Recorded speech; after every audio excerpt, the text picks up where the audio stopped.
Hi everyone, comic book reviewer here. This time reviewing on the film Uptown Girls.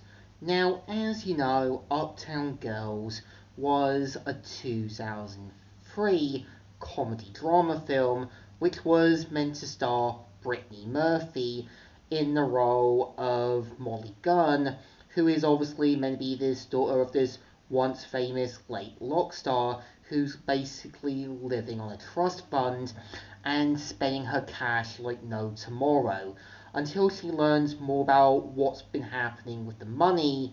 And we kind of see how, yeah, after learning about some embezzlements that's been going on, we see how Molly Gunn has to try and get a job, and we see how her friend Ingrid as well as Huey have to try to get Molly to clean up her act, be a little more mature, and try to be a little more responsible.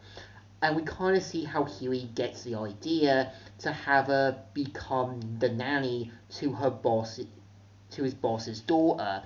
And throughout the film, it's obviously meant to have Molly Gunn having to kind of learn to be a bit more mature, having to understand that the world doesn't evolve around her. And it's obviously just one of those female empowerment movies from the 2000s that's just there to slap some big star actress or some partly no-namer and just going with a simple story. And I think for the most part, I do give the film credit in what it's trying to do. Obviously showing Molly Gunn having to see things the hard way, and obviously, yeah, it's kind of clear when she does kind of learn about more about Ray's reasons for the way she is, and how her mum seems to partly neglect her while trying to focus on work and more about her father. And it's kind of clear that Molly obviously doesn't want to see Ray end up almost like her, and does everything that she can to get her out of her comfort zone.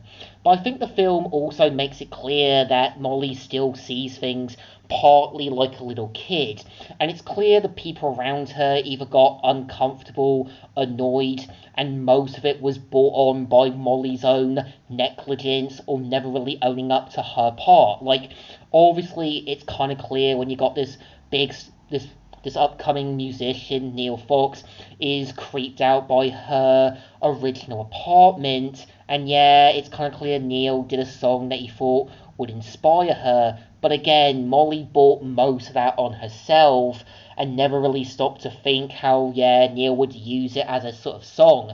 And even never really stopping to take full responsibility for altering his jacket without his permission. It's also kind of clear that Ingrid does have to be a bit more responsible with Molly, and you can kind of get the sense of, rather than owning up to her responsibility as well, Molly does cause most of this herself, but never really seems to own up or take full responsibility. And it just feels like some characters are just there as either a plot device for her, helping her get a little more mature, or just there to help Molly to get her act together and understand that the world doesn't evolve around her. It's one of those films that is there to give people hope or a little bit of awareness how their life might be similar.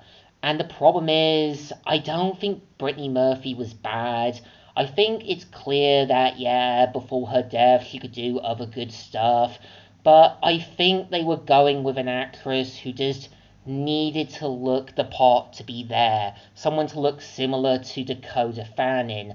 And it's even clear Dakota Fanning is trying to play this kid who's obviously meant to be a little more upstart, a little bit snarky, and I really do think Dakota Fanning got that character done right to the T.